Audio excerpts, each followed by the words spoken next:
The wheel of time turns and ages come and pass, leaving memories that become legend. Legend fades to myth, and even myth is long forgotten when the age that gave it birth comes again. Welcome to Through the Glass Columns, a Wheel of Time read-along podcast. Each week, we will be reading, discussing, and digesting a small selection from Robert Jordan's fantasy opus. This quest is led by Tylor, a true Wheel of Time warrior. I have all stories, ages that were and that will be. And I'll be joined by Greg, a complete novice to the Wheel of Time. The Wheel of Time and the wheel of a man's life turn alike without pity or mercy. Join us each week as we read the Wheel of Time in our own sweet time, traveling deeper and deeper through the glass columns. But what does that even mean? No. You don't get to find out yet.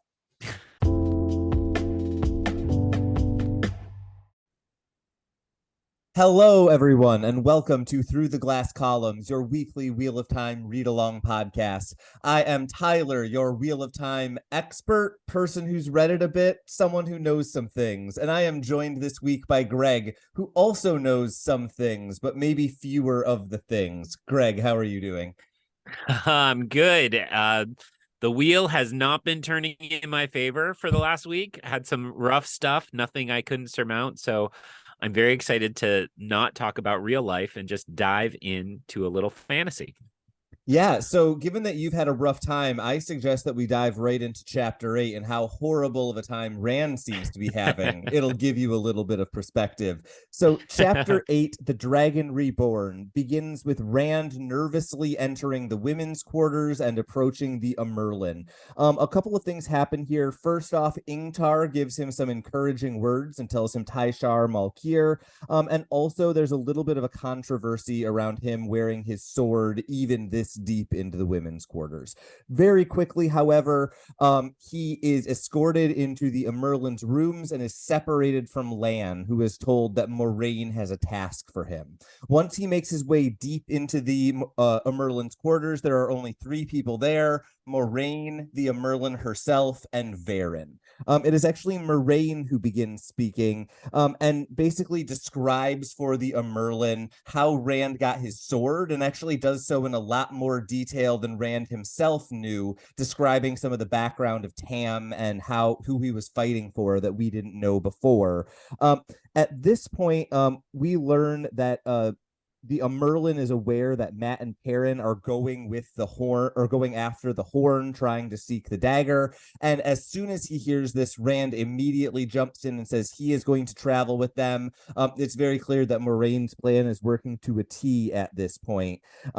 And then they basically decide to turn it on his head, and he is told he is the Dragon Reborn, not a false dragon, the true Dragon Reborn. And Moraine tells him what she says is a true story about when she and the Amyrlin were novices, or actually accepted, she says, and they were working with the previous Amyrlin, as well as Gitara Moroso, an Aes Sedai who couldn't see but sometimes had visions. And Gitara had a vision of the dragon being born on the slopes of Dragonmount and then died immediately afterwards. And so Moraine says, since that day, me and the Amyrlin have been searching for a boy who was born on the slopes of Dragonmount and was brought somewhere else in fulfillment of the prophecies, and Rand clearly seems to fit those prophecies. Rand's primary response is simply to say, no, I won't be used. You're trying to use me. I need to leave. And essentially they tell him, this is your destiny. We're not going to do anything. Go. He leaves the room. And then we get what I think is actually a really nice, 3-paragraph POV from Moraine's perspective, where we kind of get a little bit of a debrief, and we see a scene where Varen basically says, we might need to still him. Oh, wait, we can't.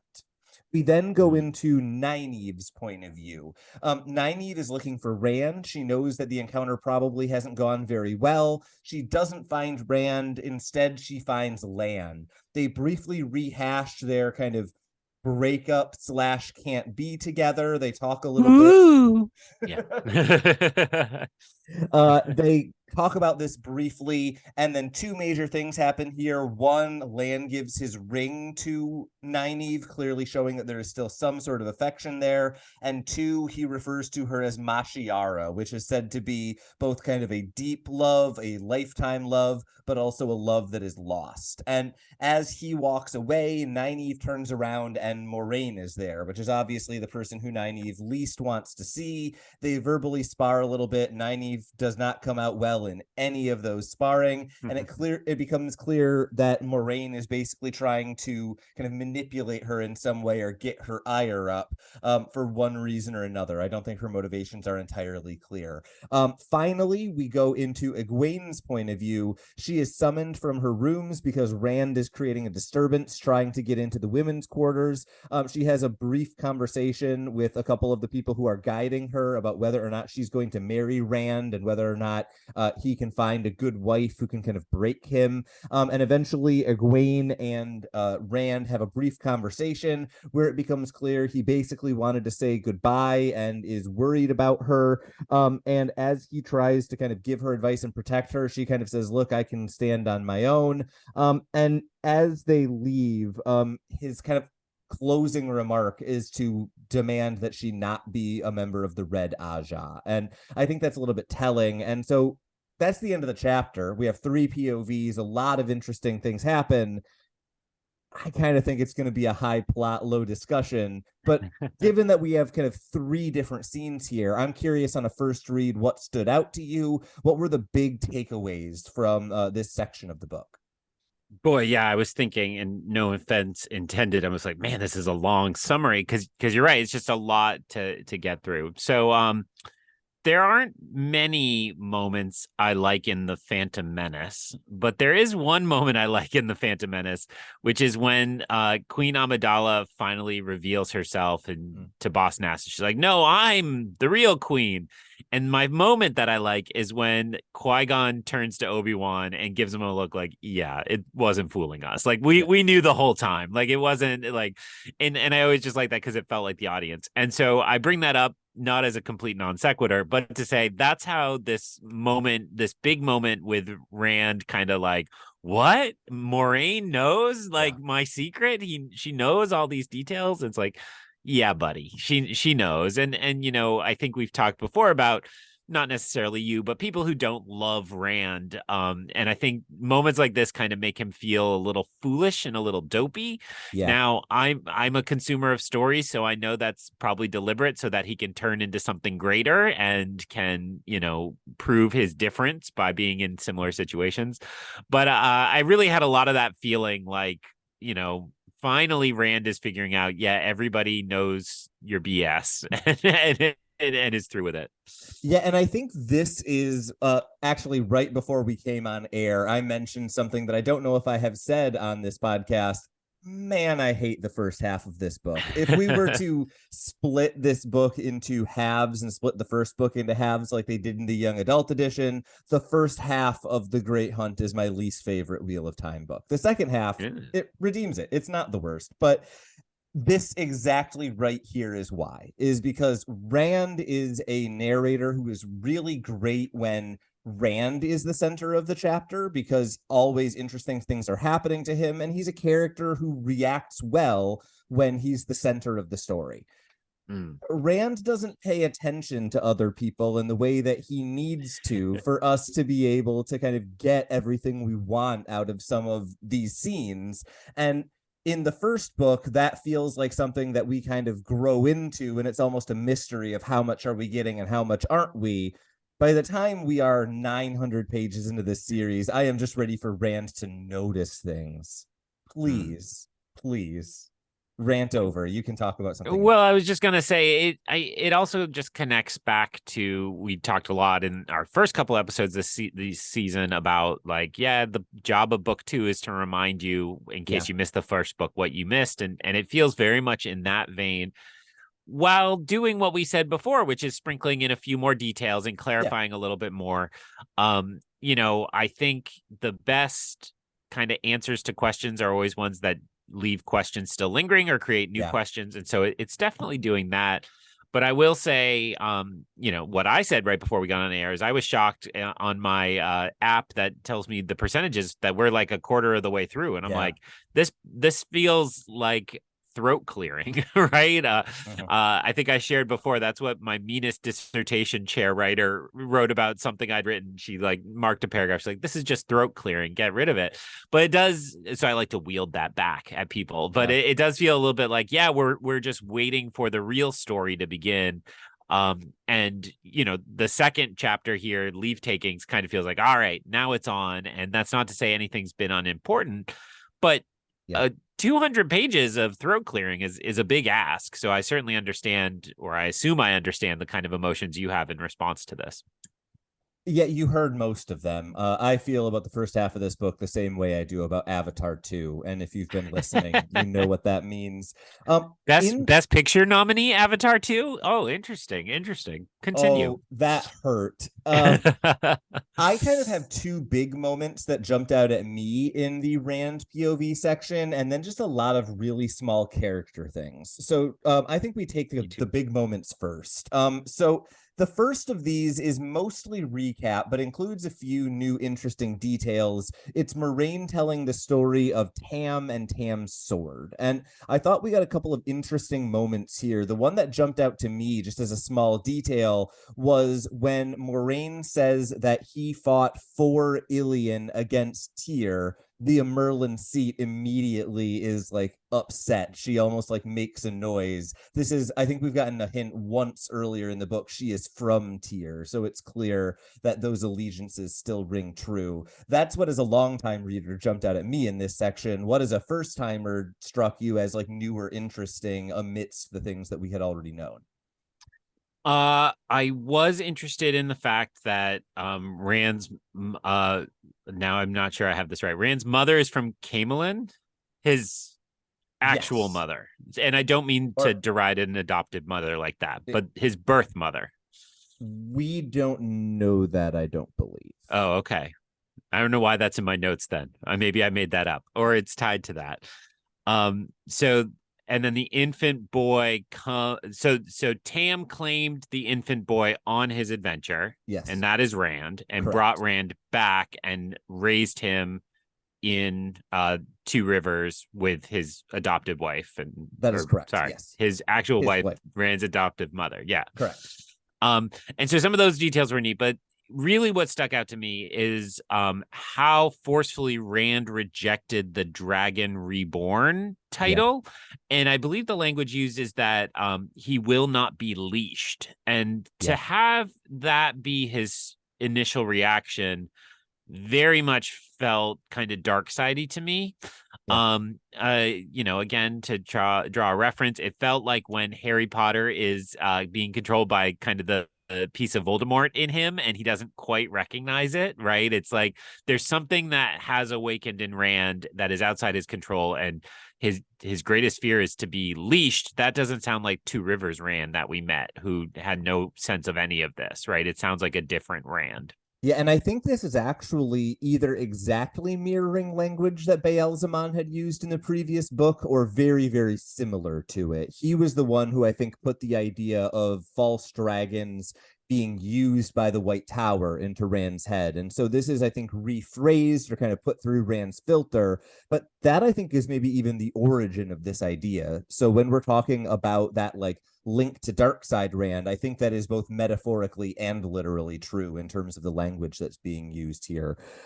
I think it is also the first place that we see Rand deviate from Lan's script, right? Because for the most part, up to this point, Rand had been doing the Camelin bow, or had been doing the warder salute, or kind of the traditional responses.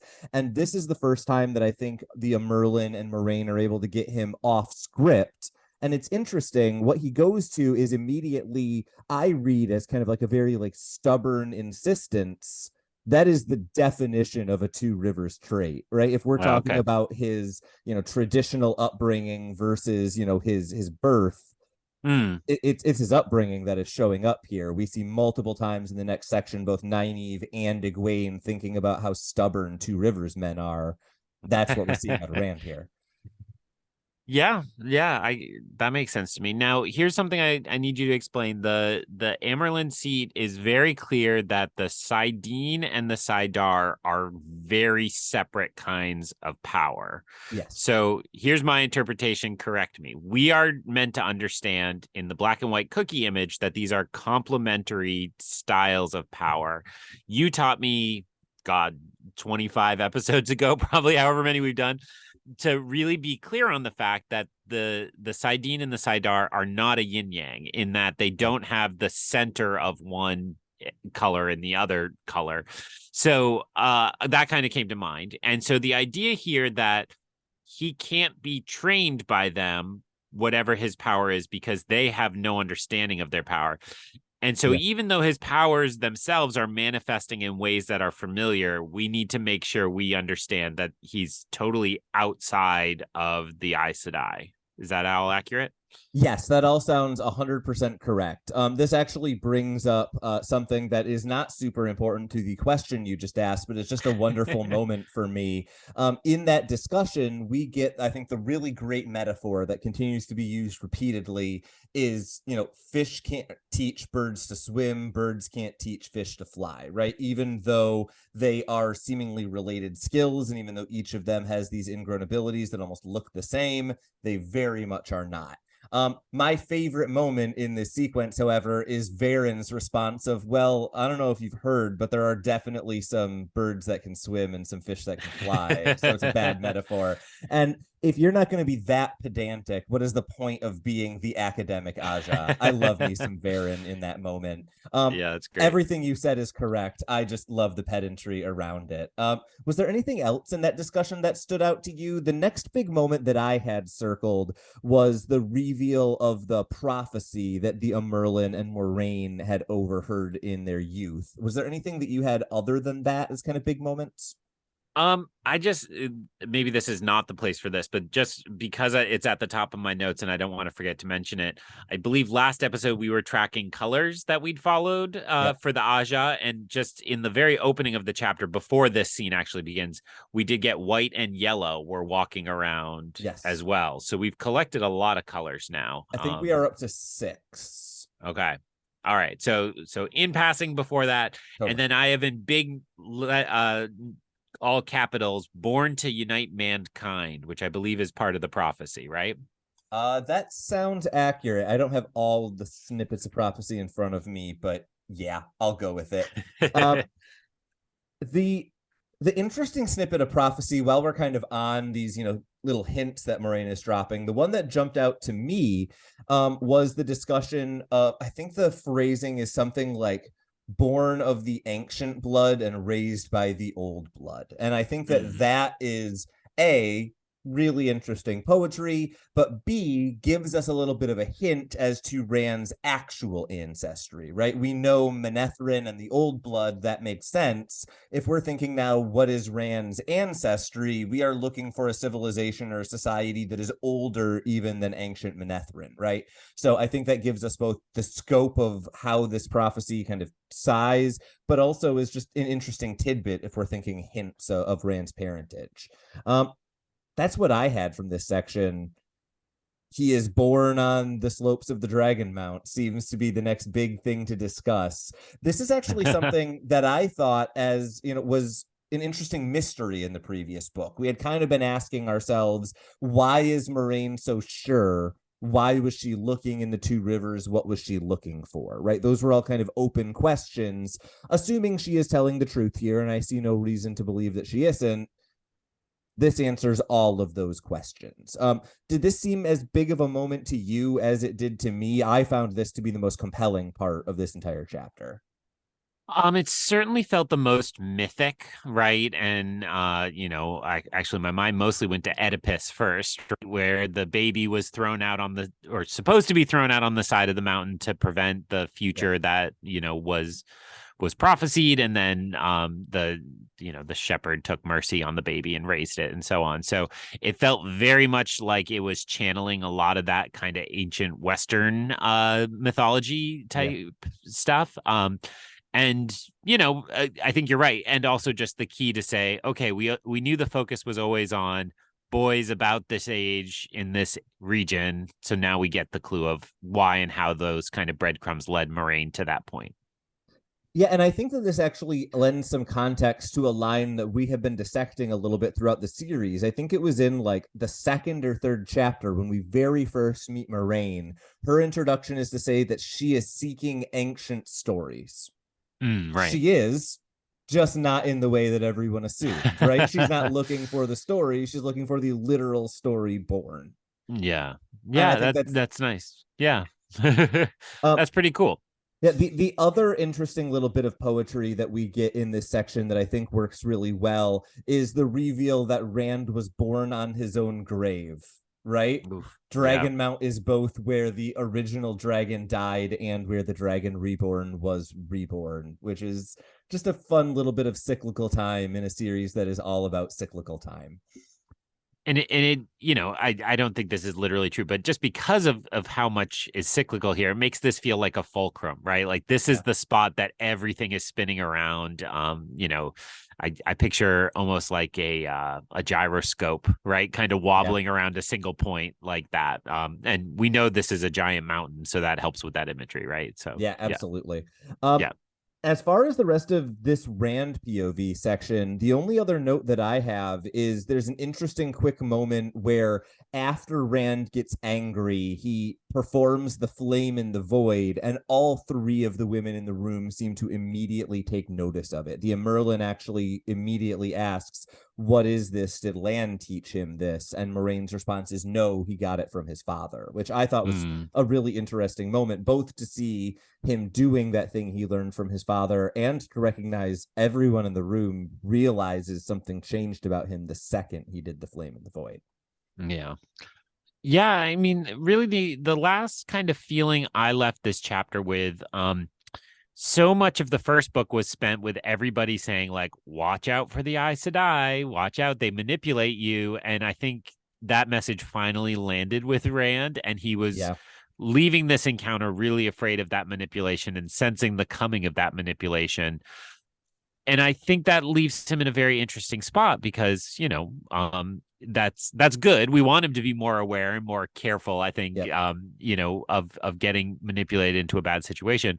But it just puts him on his own. And this doesn't seem like a character that can do well on his own. So I'm curious to see how that part of the story continues when we've left him. And I know we get another little piece of that here. Well, and I think that what's really interesting about that kind of read is that Rand is finally kind of getting to the point where he is reading the manipulation and recognizing the manipulation.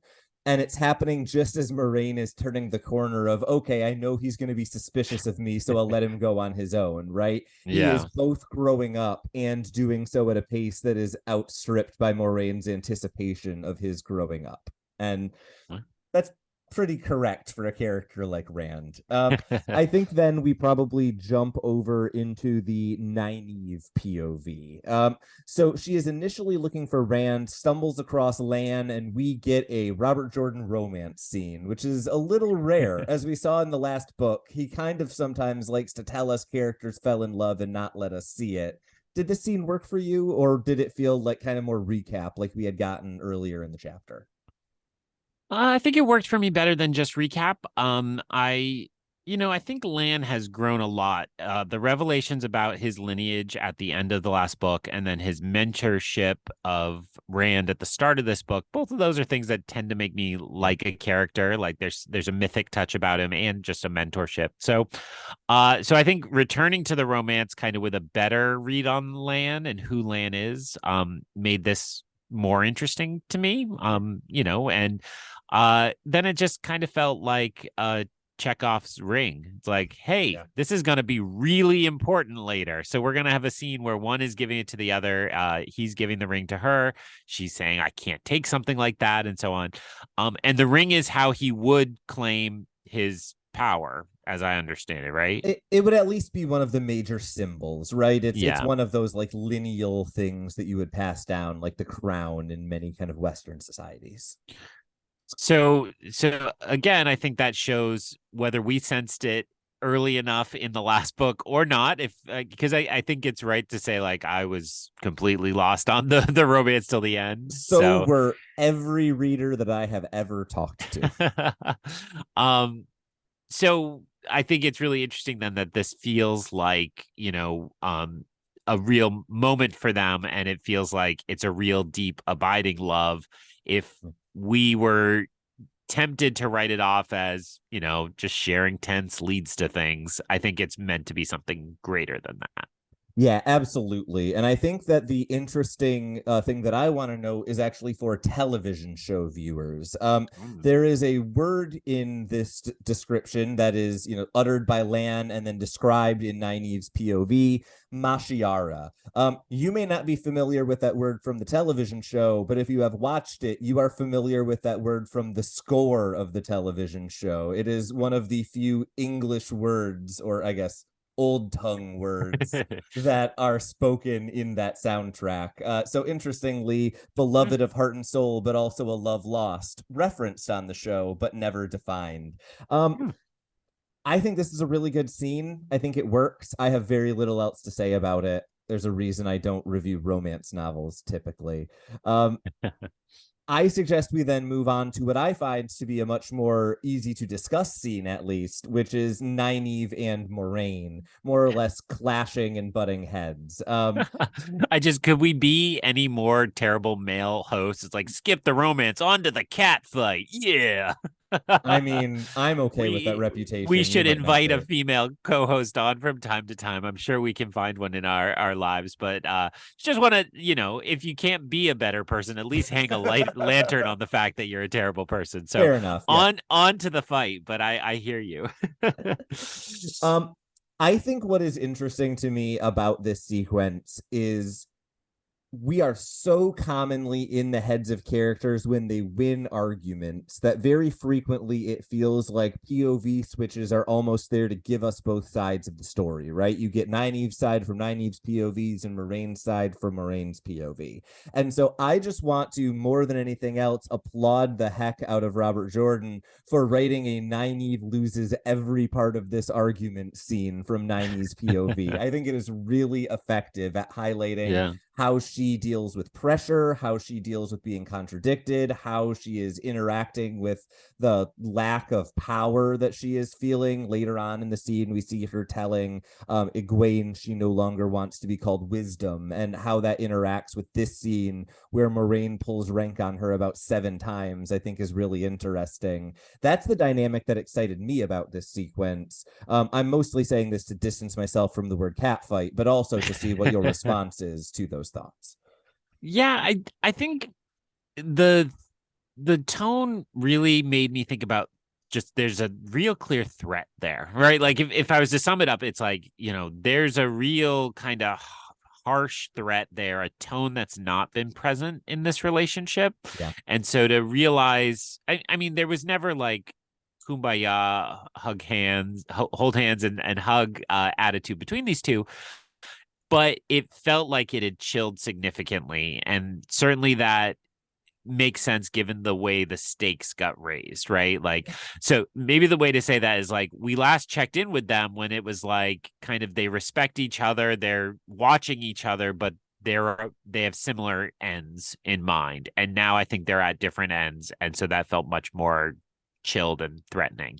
Yeah, and I think it's interesting to kind of be tracking what is changing for each of these characters, right? Because Nynaeve, I think, is slightly colder than she was before, but Nynaeve was already planning on going to the One Tower to spite Moraine. I think what's interesting here is how much Moraine seems to have chilled on Nynaeve, right? That bidirectionality of the hatred exists in a way that it didn't before.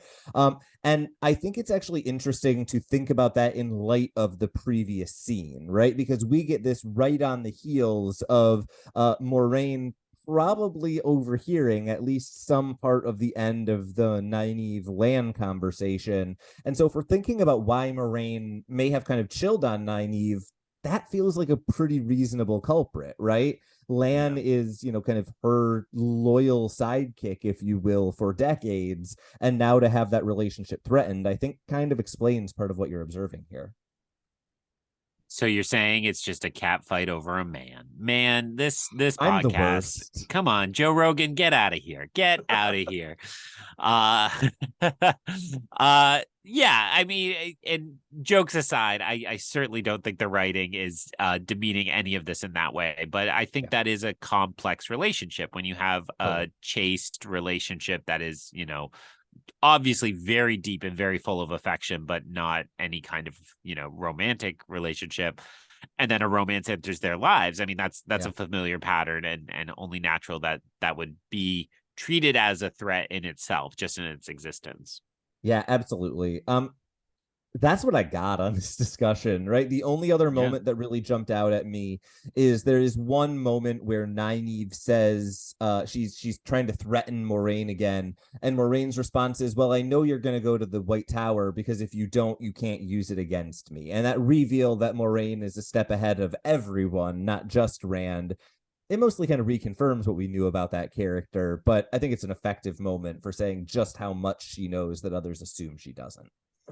3-dimensional chess, always 4-dimensional chess now. I don't know, we have so many dimensions, but yes, that Moraine is always ahead of everybody, other than that key moment when the old demon people showed up, but yes. I suggest we then make our way to the final section of this chapter, which is Egwene. There ain't much here in my book. The two interesting things that jump out at me are Nynaeve telling Egwene to no longer call her wisdom, and that kind of change in the dynamic between that two characters, which I think might be worth looking into. And then the other is obviously kind of the last moments between Rand and Egwene, that parting. I think it works emotionally, even though there's not a whole lot to say about it other than, yeah, you can feel for those two characters in that moment. Was there anything else that stood out to you in this section? I would just make sure we complement that tone, because what you just said is a tricky thing. It would be really tempting to go to melodramatic, goodbye forever, my one true love will never be. You know, some of the tension in that is already gone because we know from the prophecy that they're destined to never really be together. So it's kind of like this is just fulfilling that and moving them where they need to be. But I would credit Robert Jordan in making it very teenagery, right? I mean, how many people go on summer vacation not telling their crush they love each other and trying to say goodbye and I love you, but making sure you never say I love you. It just, you know, it's important to me as I read these characters and put my judgments on them to remember they're young and they're teenagers, and I think that's a trick of fantasy. You know, I think we were recently comparing this to the new Willow TV show, which kind of shifted its focuses to teens, and there's a way in which, you know, that show kind of elided the fact they're teens to almost just make them mythic instead of human. And so I appreciate that Robert Jordan is keeping the focus there. No slight on Willow, or some slight on Willow. I don't know. It's a random thing for them to have rebooted, and I'm not going to get over that whatever the quality of it is. So I think the only last note that I have here is that this, the early part of this section with Egwene kind of highlights something that I find to be tedious in Robert Jordan's writing. He loves to emphasize the stereotypes that genders have about other genders. The section where Egwene walks through the hallway and is being told about how men need to be tamed and we need a, you know, it. And the thing that Robert Jordan does very, very effectively is that he has both men make incorrect stereotypes about women and women make incorrect stereotypes about men. I think he is trying to make a positive gender point about how no one should stereotype either gender, and boy, do I not need to read a page and a half of Shinaran stereotypes about men to get that point across. Fair. That's all I have. I suggest we then jump into chapter 9, Leavetakings, in which leaves are taken.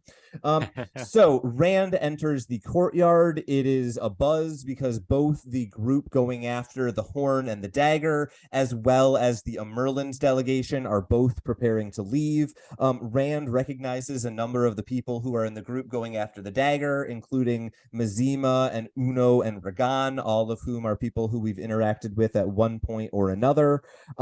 Rand then tries to apologize to Matt and Perrin. He gets an apology out, but they more or less ignore him. Rand then learns that Loyal is also coming along with them. He wants to see the story. And then very quickly, Lan kind of makes his way over and immediately gives him some quick advice about sheathing the sword, basically a technique to potentially be killed, but also kill whoever you are fighting. At this point, Agelmar is trying to convince the Merlin kind of across the way to stay for another night, but she says no, she will not, and then approaches the group who is going after the horn, attempting to kind of give them a blessing and send them along their way. She gives them a brief speech and then approaches the group further. At this point, an arrow flies past both her and Rand, killing someone else. Everyone assumes that the arrow was intended for the Merlin seat, but both Rand and her quickly realize that the arrow was actually intended for him, and he barely ducked out of the way in time to save himself. After a quick kind of commotion and someone trying to find the archer but realizing they have already been killed, the Merlin sends them along their way. They get on their horses, they depart, and it is at this point that they meet Hurin, the sniffer, who is going to be leading them along the path. It turns out he can smell evil and violence, and so they will be following the Trollocs that are traveling with Padden Fane. The reason he wasn't with them before is because they were concerned the Red Aja would have concerns about Hurin's ability. After this, we then jump into Bayle Domon's POV. Not sure if you even pinged on this. Bayle Domon was the captain of the ship that Tom, Matt, and Rand were on as they were going down the river in the first book. Bayle is in Ilion, where they are celebrating the launch of the Great Hunt for the Horn. There are people celebrating and partying. He eventually makes his way to an inn where he is meeting with a businessman from Carrion who has a proposal for him. That businessman offers him 1,000 gold pieces to go to the kingdom of Mayenne, pick someone up there and bring them back to Ilion. He is offered, I think it is 200 gold pieces up front and the rest upon return. Bayle Domon agrees to this, knowing that something is up because this is the fifth different absurd offer that he has received in recent weeks. He then goes to his first mate, has them gather up the crew. Eventually, all of the crew except 3 make their way onto the ship, and Bayle Domon sets sail, choosing to head west rather than east in order to avoid whatever it is that he is being guided into. It is at this point that he opens up the letter that he was given by his prospective employer, and it basically says, kill Bayle Domon, someone will come and pick up his stuff, keep all of his money, and it is signed the King of Carrion. Bayle Domon realizes that he is in deep trouble, and as he departs, he talks about where he is going to be trading, and it is, of course, Tomon Head, the place where everything seems to be headed in this book. So this is an interesting chapter, I think, because it is both a bunch of the pieces shuffling in exactly the way we expected, and then something we didn't expect at all in a POV from a character that most people don't even remember was in the first book. So I'm curious what your reaction was to this chapter, because it really feels like 2 completely different scenes to me.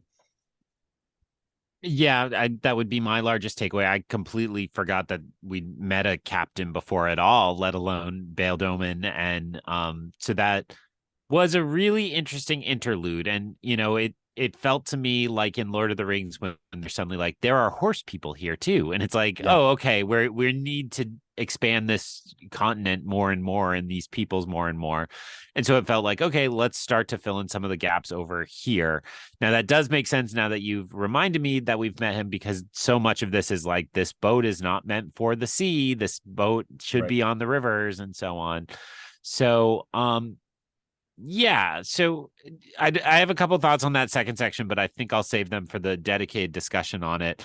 I thought, the first part, my first note is just like, oh, loyal. Like, he is what his name is, right? Like, the fact that he's not going to hold a grudge. I was glad he's going to stay in the story, and I think that is a kind of good dynamic to have him with the boys that are clearly holding a grudge and having some trouble. Yeah, and I think that for me, the best part of this section is Loyal's reason for going. It's not that he wants to be a part of the adventure or he wants to contribute or he wants to help. He just wants to see it. And that to Yeah. me is just a really relatable impulse, right? I think Loyal is the like guy in all of us who just wants to cozy up with a book and read about history in front of a fire, right? It's Yeah. really relatable and I appreciate it. In this early section of the chapter, I think we get Loyal's introduction and we also get the attempted apology with Matt and Perrin. Those two interpersonal moments, they exist in my reading of this book. They don't really do much for me. I think you're right. It reads like a teenager, and that is an accomplishment of Robert Jordan's, and that's why I don't have a whole lot to say about it. Was there anything else in this early section that jumped out to you? No, I mean, only that, yes, Matt and Perrin hold a grudge. I think it's becoming more and more of an open question to me how much they're in control of their actions. I think I had hoped when Matt was cured by Moraine at the end of the last book that he's kind of back to himself. But now again, he's been hurt again, and then the dagger is such a part of that. It's like, well, again, is this kind of something dark sidey where he's not fully in control? Perrin, again, I always felt was getting good powers, but I think so many chapters between those wolf powers and now it's like everybody's worried about him. So I'm starting to take that message, right or wrong, that should be skeptical. So sure, bear a grudge, be teenagers, but are you actually choosing that is kind of where I ended up. Yeah, and I think that's a very reasonable question to be tracking as we go forward, right? How much does it seem like they are behaving just like teenagers, and how much does it seem almost that they are behaving too consistently to be teenagers, right? If they keep making the Yeah. same decisions over and over, that's when I start to think it's got to be magic because there's no such thing as a, consistent 18-year-old. This leads us to what I think is a really interesting section in this chapter because it could have been in a previous chapter, which is Lan kind of abruptly arriving and giving the advice of the sheathing of the sword and then vanishing just as quickly.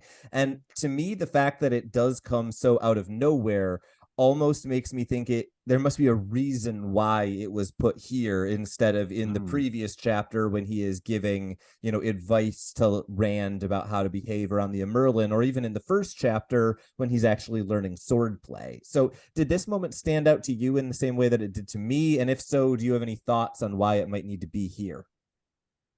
I think my best guess on what I know is all the other advice Lan has given is like what you would say out loud, and this is what you would whisper, right? And so I think maybe separating it off in itself is a way to put a little emphasis on that and to say, like, okay, but this is off the books, right?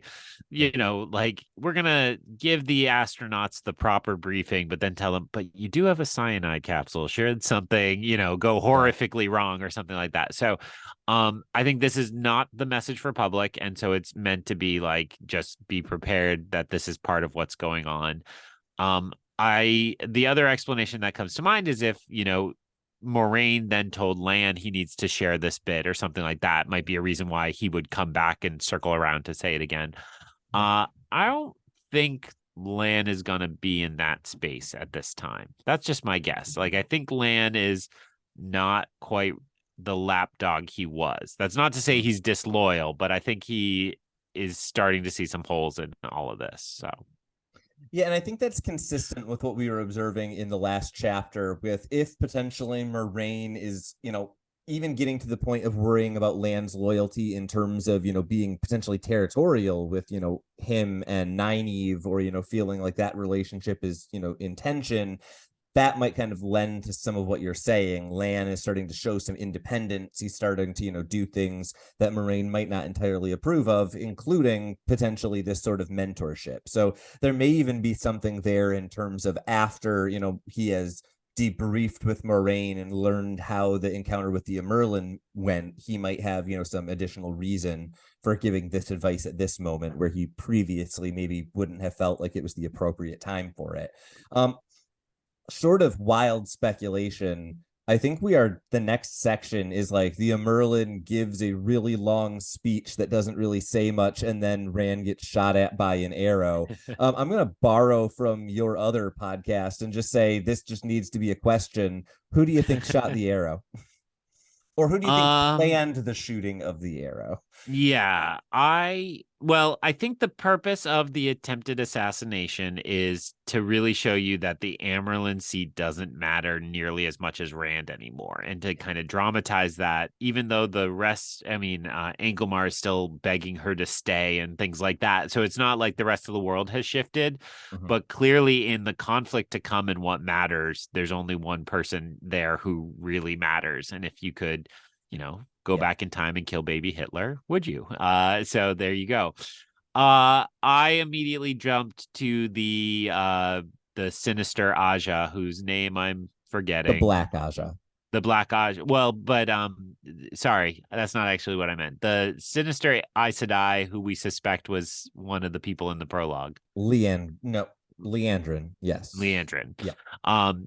Again, I'm not sure she shot the arrow, but we know she can manipulate people and change their actions. So I went immediately there that she's controlling that. Yeah, and I think that makes a lot of sense. We've seen in previous chapters that Leandrin was able to manipulate Lady Amalisa to get the servants searching for Rand. So it would make sense that she would also be able to arrange something like this. That seems like suspect number one. I am totally willing to go along with that. I've got like 6 other pages of stuff with the Merlin talking to people. Do you have anything on it? Because I don't. No, I think from that first half of this chapter where my notes immediately jump is just that I think this Hurin is a really interesting addition to this mythology. Totally. And again, we have somebody who has a power, and we're told the Aes Sedai don't like or don't understand that power and so are suspicious about it. Is that a Saidar thing, or is it something else? Yeah, and I think that my impression of Hurin is kind of very much colored by the way that the people around him from Shinar react. Because if it was the Aes Sedai are really skeptical of it, and the people in Shinar kind of see it as a necessary evil, I think I would have had a very different reaction than everyone in the party being like, no, why would anyone be upset about this? Sniffers are just sniffers, right? Yeah. And I think when something is integrated into a culture like that, it makes it feel like it doesn't need to be justified as good, right? It has that little bit of a lived-in feel to it that makes me just go, okay, if everybody's okay with it, I'm okay with it. And I think that ties in a little bit to the way that we're thinking about saidin and saidar, right? The way that people react to saidar, Aes Sedai, is very, very different from the way they're reacting to saidin. And I think it's interesting to see that if we compare that to the way that the Aes Sedai are reacting to Hurin versus the way that Shinarans are reacting to Hurin, we kind of see what Rand is afraid of versus what Rand kind of is hoping for, I think. Yeah, the other thing that comes to mind in all that you just said is one of the cool things about kind of modern Star Wars, this is happening all over the place, is like, yeah, it's light side, it's dark side, but there are also just a bunch of people who sense the Force and kind of have their own wacky religion around it, or a culture that arises as a part of that. And so I know that's not exactly what you were saying, but it kind of feels like that kind of thing. It's like, oh, up here, we just have these people who can kind of use this power, and we're just going to use it for our culture and our ends. Like, we could use people to hunt down, to sniff out violence and threats. And so we're going to do that. And we're not going to question it at all. So I think it does align with what you're saying, even though I think of it almost as like a separate thing from saidin, saidar in some ways. Yeah, and I think it's interesting to think about this in terms of timing too, because if we're thinking about all of these different types of powers, right? saidin and saidar are ancient, right? They've been around since before the breaking of the world. On the other hand, if we're thinking about like Perrin's wolfiness, this was referred to as something that was old and left and now is recently back. It seems like sniffers are something that is not as ancient as Aes Sedai. They're not familiar with it, but it maybe isn't quite as new as Wolf Brothers, that, you know, the wolves are remarking as this is brand new, it's finally back, kind of.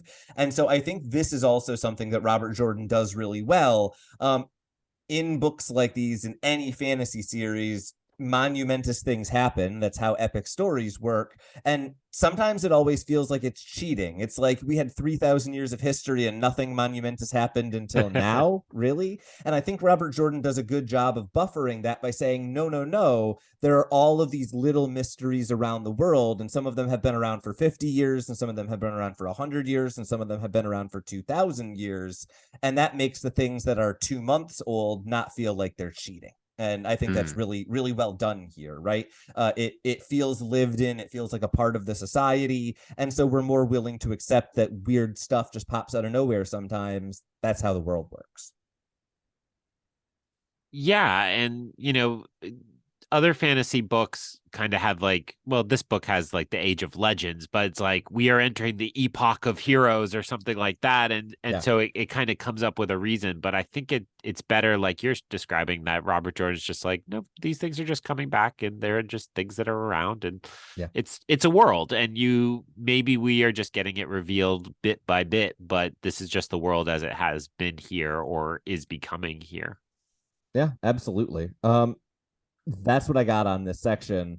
What are we becoming now that Bayle Domon is a POV character in The Great Hunt? I know you said before we got on air this was kind of shocking to you that we spent this much time with this character. What was just your takeaway from this section? It's very, very different from what we've had anywhere else in the book so far. Yeah, and I think that was a little bit shocking, and it unfurled a lot like a mystery story, right? Like it's like Bayle Domon, I could at least immediately figure out, okay, something sinister is going on here, but what is it exactly and what are the goals? Mhm. So, I don't know that we need to parse out each clue and each detail, but it essentially to me feels like there are a lot of details that slowly reveal everything was being manipulated to push him eastward, Yeah. right? And to get him killed. And then he like hides, he ignores all those, or kind of fools us that he's following them, and then shows that he's not following them and heads westward. Yeah. And this is all seemingly a manipulation to get one of the seals away Yes. from him, which we know are keys to the Dragon Reborn, and well, the dragon, sorry, go for it, do the correction. The dark one. The So dark there, one, yeah, the right. seals to the dark one's prison is what he has Right. one of. Yeah. And so I left that chapter with the question in my notes. Again, I was preparing for my other show, apparently, which is like, did he just fall for a big reverse psychology trick? Because that's what it ended up feeling like to me, Right. that, I think he got played. I think they knew the type of person he was and knew exactly how he'd react to all these different stimuli. And so they want it. And I mean, that feels like me like being clever, but it's also like, oh, you mean they wanted him to go to the place where the climax of this book is definitely going to happen? Like, of course, that's pretty obvious. So that's kind of my path through this chapter, I guess, for better or worse. Yeah, well, I think thinking about that kind of manipulation makes perfect sense given what we witnessed in the previous chapter, right? We literally saw Moraine in the Merlin seat be like, okay, this guy's going to reject any orders we give him, so let's not give him any orders. Let's just suggest some things that we know he'll want to go along with. Either Bayle Domon has sniffed out someone's plan to do that, or someone planned on Bayle Domon sniffing out their plan for Bayle Domon to do that. Yeah. I think that, to me, I am less convinced that this is necessarily a triple cross, and I am more very intrigued by who is trying to set up the double or triple cross, because to me, that's what determines whether I think they were trying to get him east or trying to get him west, right? If I know motive, I can get to that answer. I think the quickest way to motive here is perpetrator, right? So do you have any thoughts about who might be manipulating Bayle Domon to try to get the seal, or is it at this point just a generic someone bad? I went to the dark one in the Cabal at the beginning of the book again, because I think the book started there. I'm going to always go to them pretty quickly. The other clue that they used a large amount of Tarvalon gold, Yes. right? The gold was stamped from there. So it's like, okay, not the Aes Sedai, because they make that the easy person to assume. So I assume that's a red herring and it's got to be someone else. So I went back to the dark one. We know the agents were spread out and diverse. I think it's those agents are putting this plan together. And because I think those are stronger adversaries, I think that's why I'm leaning more towards he's doing exactly what they wanted him to do. They're smarter than him. And actually, in that response, you mentioned the 1,000 gold pieces were Tarvalon marks. And I think this is interesting for two reasons. One is what you said. It's the hint as to, who is doing the manipulation? Why are they giving these kinds of coins? The other thing that's interesting here is the reaction that Bayle Domon has to seeing those coins, because he seems almost skeptical that Tarvalon coins are going to be either accepted or at least be accepted without comment. And this is actually something that we've gotten kind of minor references to a few times throughout the first book as well as this one. Both of the kind of major southern nations, Ilion and Tyr, we've gotten kind of minor references at this point, maybe 2 or 3 times. Both of those countries have more of a prejudice against Aes Sedai than much of the rest of the world. So part of what's going on, I think, with those Tarvalon marks is also, if you just take a quick look at your map, if he is in Ilion and going to Mayenne, the country in between there is Tyr. Having 1,000 gold marks from Tarvalon might not be a good thing to do if you are traveling through that area. So that's kind of like a deep cut that we've gotten really minor hints at, but it kind of gives us a little bit of a hint that maybe the person was even trying to make things extra dangerous for them if he went east. I believe you are muted. Just my voice is silent now. The interesting in that, so much of this chapter just feels like place setting, like, especially because the first half is Leavetaking. It's like, well, where are we going and what other forces are we going to encounter? Let's start to set the table and start to build some of that. So the fact that you're weaving into that, this idea that, we should be conscious of the very different feelings towards Aes Sedai means so much of the second half of this book presumably is up in the air, because all the kind of landmarks that are familiar are being tested in so many ways. So I think that to me is just generally exciting, even if it's disorienting to suddenly be in this character that we haven't thought about in a long time. I'm excited, right? It's building out more of this continent and more of these people. So. And I think at this point, we're kind of left with just yet another dangling thread that is pointing in exactly the same direction. So I don't have much else to say about like the plot or character development in this section. Bayle Domon's fun. That's what I've got for you. I guess my question for you is, we are now kind of hopefully approaching the end of the table setting in this book. And what I find interesting about the table setting at the beginning of this book is often Robert Jordan, I find, kind of builds a really kind of complex story about where we are going. And you've got to find, what is the wheat and what is the chaff. And it's about, puzzling out where we're going and what is happening. That is not what is happening here. He has given us 10 separate clues that all point in exactly the same direction. So as a first-time reader, I guess I'm wondering, has that been effective for you at building anticipation to wonder what is coming when we finally get to Falme and Toman Head? Or has it been more kind of, you didn't need 8 times to get the reminder, you were already excited, let's get there? I think it's on the edge of becoming the latter, but I would say it's still the former for me. I think it makes me anticipate a singular climax, where we talked a lot during book 1. It's like, I don't actually know where this is going. Is this a battle? Is this a thing? And this is making me anticipate much more like a big battle or political court scene or something like kind of really dramatic is coming. And you're right. And I have hit this Lord of the Rings comparison a couple times, but it's very much like Two Towers, where you're like, oh, they're going to Helm's Deep and they're going to Helm's Deep and Gandalf's going away to bring some people to Helm's Deep.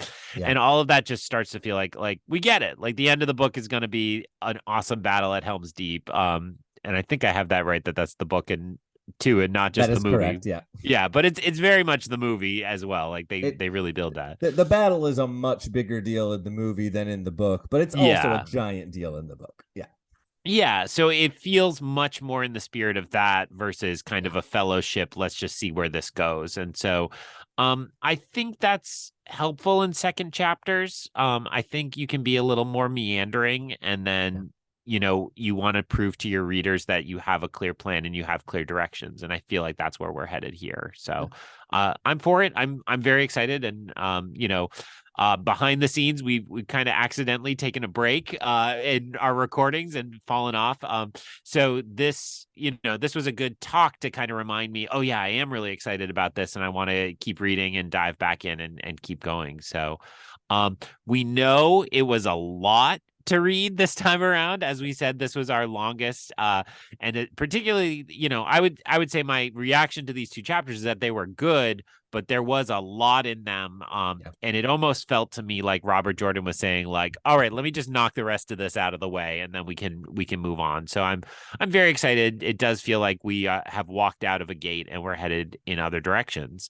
So I will just do the business and say that next time, of course, we go on to two more chapters. It is chapter 10, The Hunt Begins, and chapter 11, Glimmers of the Pattern. It's kind of solid middle of the road length, at least in my edition. It's not short and it's not long, so it should be kind of your standard episode of the show.